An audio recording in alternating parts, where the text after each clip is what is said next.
This video is sponsored by Normandy 1998, Christopher Mitchell, 212th Trooper, and Silas 1610, and brought to you by Normandy 1998 who requested this topic. If there is a video you want me to make, just head over to Patreon or become a channel member, and select the Pickled Producer tier, since among other benefits, you'll get to make a video request every month, be it the continuation of an existing series or a brand new story. Also, while I have you, please consider liking the video and subscribing to the channel, since it costs you nothing and really helps the channel grow.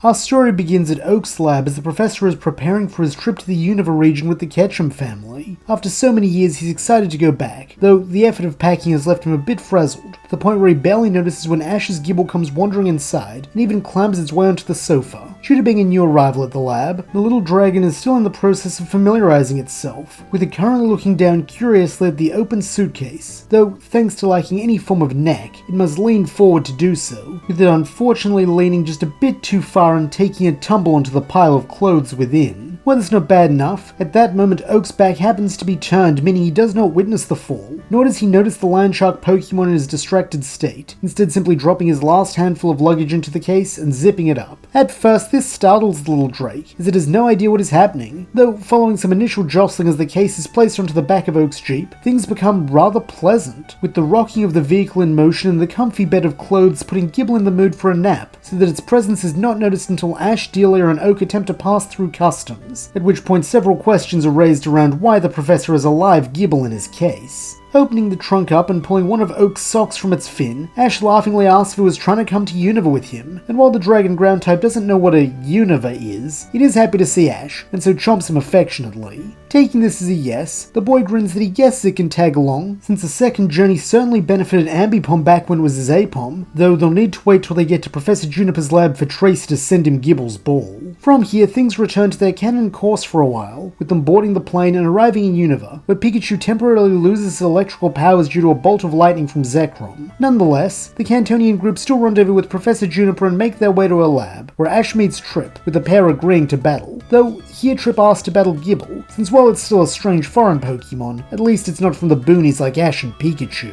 This is a remarkably poor decision, as even though it's only a first stage, Gible is still from a pseudo-legendary line, not to mention unlike Pikachu it has no external nerfs, meaning when it faces off against the level 5 Snivy, it beats it soundly, forcing Trip to concede that maybe Ash isn't a total novice and skulk away in defeat. Meanwhile, having heard that the sandy-haired boy intends to challenge the Unova League, Ash announces his intent to do the same, with his mum, Oak, and Juniper all calling this a great idea. As a result, after having Gible's ball returned to him along with being given a new Unovan Pokédex, he sets off on his new adventure with Pikachu and Gible by his side. However, they will not be his only companions, as while making his way through the forest, Ash spots something in the bush that his Pokédex tells him is an Axew, though upon throwing a ball, discovers that it is actually a human girl named Iris who is none too pleased about this exchange. Nonetheless, after some brief bickering, the pair wind up travelling together at least for now, with them soon coming across a herd of dealing, though when Ash goes to throw a ball without battling like a novice, Gible emerges from its ball and bites him on the head, giving his brain enough of a jumpstart to remember that he is a trainer with 4 regions worth of experience, and so probably shouldn't do that. Thanks to this, he has Pikachu battle the dealing that initially led them here, and after beating it pretty easily, catches it, thus bringing his squad to 3. Meanwhile, Iris is enamored by the little dragon still perched on his head, with her gushing and imploring Ash to let her take a look, to which the boy agrees, albeit a little put off by the strong reaction. Subsequently, Iris informs Ash that her dream is to be a dragon master, so she loves dragon types, with this in turn solidifying them travelling together earlier than in canon, since she wants to watch Gible develop, and perhaps will even help Axew to grow. Once more, things get back on the canon path from here, though unfortunately due to Iris not vanishing the next morning, Ash doesn't leave camp so quickly, and thus doesn't meet his Pidove. However, someone he does meet is Oshawott, who followed him all the way from Juniper's lab, with it helping to foil a Team Rocket scheme and subsequently joining Ash's team informally, since when he goes to catch it, he discovers that it already has a Pokeball. Fortunately, when he arrives at a nearby Pokemon Center and contacts Professor Juniper, she gives him its ball and her blessing, since clearly the two of them are meant to be a team. Now with 4 Pokemon in hand sooner than he has in any region before, Ash continues on, with the next event of note being when he and Iris are attacked by a sunglasses-wearing Sandile, who has been digging pitfall traps around a local hot spring, seemingly in an attempt to destroy it. Unfortunately, unlike Cannon, here Ash has a tunneler of his own, that being Gible, with him bringing it out and having it battle the ground dark type when it attempts to kidnap Pikachu. As a result, this is prevented, though a rivalry quickly forms between the pair of ground types, even if it is entirely one-sided, as Gible is too dense to recognize that Sandile holds any ill will towards it. From here, things return to their canon course once more, as Ash and Iris still visit the Battle Club where he acquires an abandoned Tepig, and then face off against the triplet gym leaders of Striaton, due to having Gible face off against Chili's Pansear, Dealing handle Cress's Panpour, and Pikachu dispatch Silent's Pansage. This isn't too much of a challenge, though all the same Silent is impressed enough to join the team, completing the companion trio. Following this, Ash also gets his hands on a wild Snivy, rounding his team out to 6, with this being fortunate, as a little while later when visiting another Battle Club, Ash encounters Trip once again. Here the Unovan boy challenges him to a full battle, and in this timeline, he can accept. At first, this does not go well, with Trip's Tranquil easily dispatching Oshawott before Pikachu finally takes it out, though he too falls to Trip's Servine, showing that it is evolved. Likewise, Dealing cannot get a win during the clash of grass types, though in a surprise upset, Snivy does manage to beat a evolved form with a clever combo of Attract and Leaf Blade. However, this is far from a decisive victory, as when Trip next brings out Frillish, Ash accidentally triggers its cursed body ability by having Snivy use Vine Whip, freeing Trip up to take it out too, and leaving Ash with just Gible and Tepig, neither of whom are great matchups for his Water Ghost. Nonetheless, the Raven-haired boy presses on, choosing Gible, who demonstrates its recently mastered Draco Meteor to take the haunted jellyfish down, forcing Trip to reveal more Pokemon than he did in canon, as in the main timeline, Frillish was able to finish off his team. For his fourth choice, Trip goes with Vanillite, which almost instantly spells doom for Gible due to it being quad weak to ice, though at least Ash's final Pokemon in Tepig is the type advantage when it takes to the field. However, Trip isn't worried, since as Ash and Tepig soon come to learn, Vanillite excels in its defenses, allowing it to tank the pig's attacks and give back as good as it gets, so that in the end, this clash concludes with a tie, making Trip the winner of their first full battle as he still has 2 Pokemon left. Naturally, this loss is a blow to Ash, though all the same he continues on, with Gible not having much relevance to the plot for a while beyond keeping up its usual goofy antics and playing around with its friends. Namely Axew, who's a fellow finned dragon with a mouth weapon, finds a lot of kinship with the land shark. As a result, Gible takes on the more big brotherly role that Axew would normally take for Scraggy and Cannon, teaching the somewhat shy Unovan Drake to loosen up, even if it doesn't necessarily agree with the no thoughts, just bite lifestyle its buddy proposes. Nonetheless, even without Gible playing a major role, the plot does progress, with Ash getting his second badge from Lenora following an initial defeat, some training, and a rematch. Likewise, he also gets Scraggy's egg, which in turn hatches soon after and becomes a new team member who Gible weirdly gets on with quite well, since it can bite Scraggy's hard head all day without hurting it, while the battle-hungry little salamander considers this training. As a result, Axew and Gible form a little trio of sorts, which unfortunately means more trouble and chaos for Ash and Iris in particular. Not long after this, Sawaddle also joins Ash's party, and while 3 grass types may not be ideal, we know from his Canon Kalos team that he's perfectly happy having 3 of the same type, because to him, team comp comes secondary to friendship. And speaking of same-type Pokemon, is around this time the Sunglasses Sandile reappears and has another brief showdown with Gible, even going so far as to evolve to beat its rival, though this is maybe a mistake, since that just gives Gible more of it to bite, resulting in yet another elf with a desert croc who retreats once again. Resuming the canon course, Gible unfortunately does not play a role in Ash's third gym battle either, with that pleasure going to Tepig, Pikachu and Sawaddle, who evolves into Swadloon midway through, resulting in a victory for the young Cantonian. However, it is around this time that Gible's star rises back into prominence, as during the journey to Nimbasa City, the trio come across a girl named Emmy who is having trouble with her Drudigan, and while Iris acts as her main mentor due to being an aspiring Dragon Master, Ash and Gible still help, especially when it comes to the Drudigan only knows 3 moves, it is on the verge of learning Draco Meteor.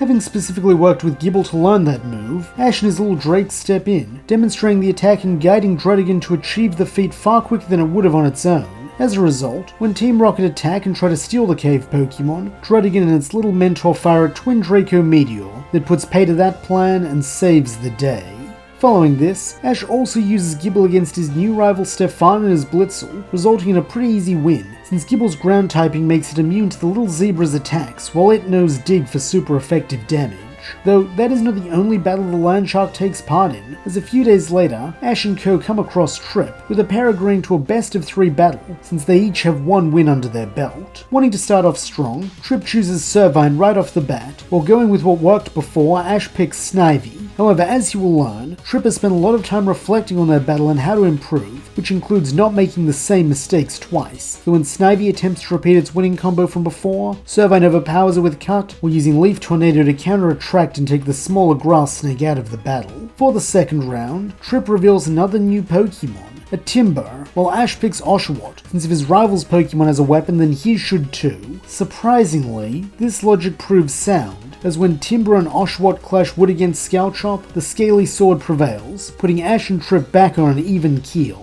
This just makes their final battle all the more crucial, with Ash choosing to put his faith in Gible while Trip by sheer happenstance brings out his Vanillite. This puts a smug smirk on the Unovan boy's face, since he is more or less assured the victory now, as in his assessment Ash hasn't improved at all since their last battle. To this end, he takes the offensive, hurling Icicle Spears, Ice Shards and even Blizzards at the Quad-Weak Drake, who in spite of this insists on fighting on just like its knuckle-headed trainer. However, despite what Trip might think, this unwillingness to give up is an asset, not a weakness, as when Gible forces its way through the frozen ground with Dig, it is able to land a powerful hit that looks as though it might end the battle. Sadly, it is not that simple, as on its trainer's command, Vanillite recovers and blasts its foe with a point-blank ice beam that freezes it solid. Now it is Ash who appears to have lost, though when the boy cries out for his friend, white light bursts from the ice brick, with the little Drake doing likewise a moment later, though now it is not so little, with the newly evolved Gabite lunging forward to deliver a super effective rock smash right into Vanillite's face. This is enough to put it down for the count, giving the victory of their third battle to Ash, something Trip finds a little unnerving, though this just means he needs to train more, since if he can't beat this kid from the boonies, what chance does he have of facing older? Meanwhile, Ash is over the moon, running onto the field and hugging Gabite, who in turn chomps down on his head with its much stronger jaw, while to the side Iris cheers for Gabite, and Silent comments that it and Ash's friendship certainly has a unique aroma, though there is something truly special about the pair.